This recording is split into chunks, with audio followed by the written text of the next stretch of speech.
Hello बच्चों, आप लोग कैसे हैं। कुमार गाने यूट्यूब चैनल पर आप लोग का हार्दिक स्वागत है। चलिए बच्चों, आज हम एक बहुत प्यारा सा प्रश्न लेके आए हैं जो आपके एग्जाम के दृष्टिकोण से बहुत ही महत्वपूर्ण है। इस टाइप पर आपका एग्जाम में पूछेगा ही पूछेगा। ये बात की नहीं, आपको एकदम पूछे, वो ऑब्जेक्टिव पूछे या लघु उत्तरीय पूछे, आपका एक प्रश्न रहेगा ही रहेगा, है ना। ये मेरा विश्वास है। इसलिए चलिए बच्चों, अब हम प्रश्न को पढ़ते हैं, थोड़ा सा ध्यान दीजिएगा। कहता है बिंदु युग्म 2,3 तथा 4,1 के बीच की दूरी ज्ञात कीजिए। देखिए बच्चों, कहा जाता है कि दो बिंदु दिया हुआ है ना, और वो दोनों के बीच की आपको दूरी निकालने के लिए बोलता है। तो सबसे पहले हम आप लोगों को समझाना चाहते हैं कि देखिए, अगर हम यहाँ पर एक बिंदु ले लेते हैं, इधर हम दूसरा बिंदु ले लेते हैं, है ना, इसको ए मान लेते हैं, इसको क्या मान लेते हैं, बी। अब देखिए, इसका अगर हम नियामक x1, y1 मान ले, इसका जो होगा x2, y2, है ना। तो यहाँ पर ध्यान दीजिएगा कि ये दोनों का बीच का दूरी क्या होगा। तो देखिए बच्चों, एकदम बहुत प्यारा सा आपका फॉर्मूला है, दूरी सूत्र, है ना।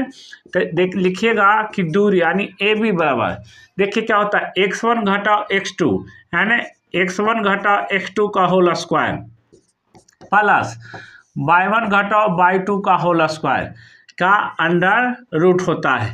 ये दूरी फार्मूला है, ये दूरी सूत्र है ना। इस सूत्र पर, इस फार्मूला पर आपका एग्जाम में एक प्रश्न रहेगा ही रहेगा।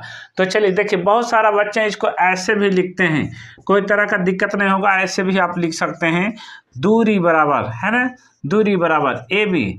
आप ऐसे भी लिख सकते हैं x2 माइनस x1 का whole square plus y1 minus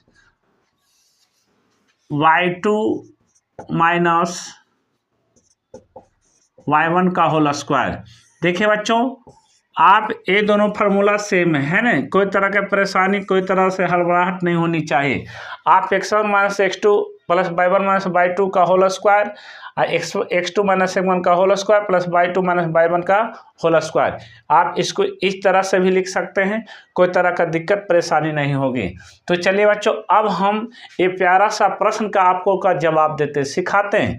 देखिए, सीखने का प्रयास कीजिएगा, है ना। पहले सबसे पहला बात आप लोग को ध्यान रखना चाहिए कि सीखिए, इस टाइप पर सीखिए, है ना। अगर इस टाइप का कोई आपको अगर एग्जाम में कोई प्रश्न अगर आ जाए तो आप भरकस प्रयास कीजिए कि आप बना लीजिए। तो चलिए, अब थोड़ा सा ध्यान दीजिएगा आप लोग। देखिए, कहता है कि बिंदु युग्म यानी दो बिंदु है। आप देखें, यहाँ पर अगर हम ले लेते हैं बिंदु ए, है ना, इसका देखिए नियामक दे दिया है 2,3। इधर देखिए ए बिंदु बी दिया है, इसका नियामक दिया है 4,1, है ना। अब कहता है कि बताइए ये दोनों का बीच की दूरी कितना होगी, है ना। तो आपको ध्यान देना है कि सबसे पहले देखिए, डायरेक्ट आप नहीं लिखिए, समझिए जो दिया हुआ है ना।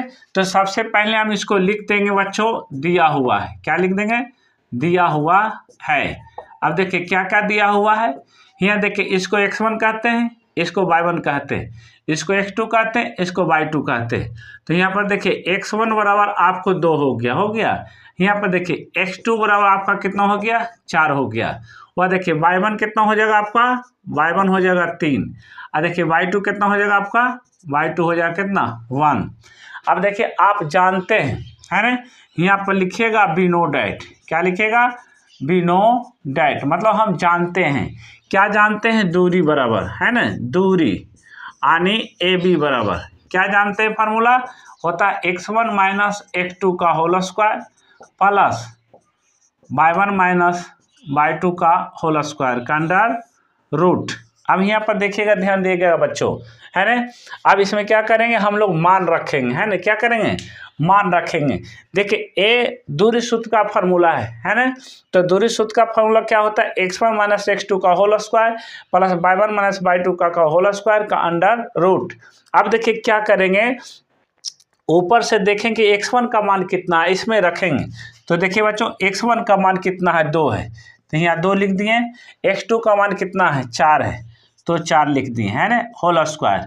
अब यहाँ पर देखिए y1 का मान कितना है, यहाँ पर 3 है, तो 3 लिख देंगे। अब y2 का मान कितना है, 1 है, तो ये 1 लिख देंगे, तो क्या हो जाएगा होल स्क्वायर का अंडर रूट। अब देखिए बच्चों घटाइए, 4 में से 2 गया तो कितना बचेगा -2 का होल स्क्वायर। ये देखिए 3 में से 1 गया तो कितना बचेगा 2 का होल स्क्वायर। अब यहाँ पर देखिए बच्चों स्क्वायर का मतलब इसको 2 दा गुना कीजिएगा तो कितना हो जाएगा 2 दूना 4 हो जाएगा 4। इसको देखिए गुना कीजिएगा 2 दाए तो 2 दूना 4, और इसको क्या कीजिएगा अंडर रूट। अब यहाँ पर देखिए जोड़िए 4 4 कितना निकले होगा 4 + 4 कितना होगा 8 हो जाएगा, है ना। तो ये हो गया 8। अब यहाँ पर देखिए इसका वर्गमूल निकालिएगा, है ना। तो देखिए इसको आप 4 गुना 2 लिख सकते हैं। कितना लिख सकते हैं 4 गुना 2। तो देखिए 4 का वर्गमूल कितना निकलेगा 2 निकलेगा। कितना निकलेगा 2, 2 का वर्गमूल नहीं निकलेगा तो रह देंगे ये रह जाएगा √2 में, है ना। इसलिए इसका आंसर क्या होगा 2 × √2। यानी आपको 2 बिंदुओं के बीच की दूरी कितना हो गया 2 × √2। तो लिख दीजिएगा कि अतः दोनों बिंदुओं के बीच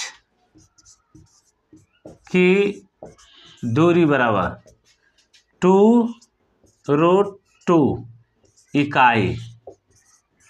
यही आपका आंसर हो गया, है ना।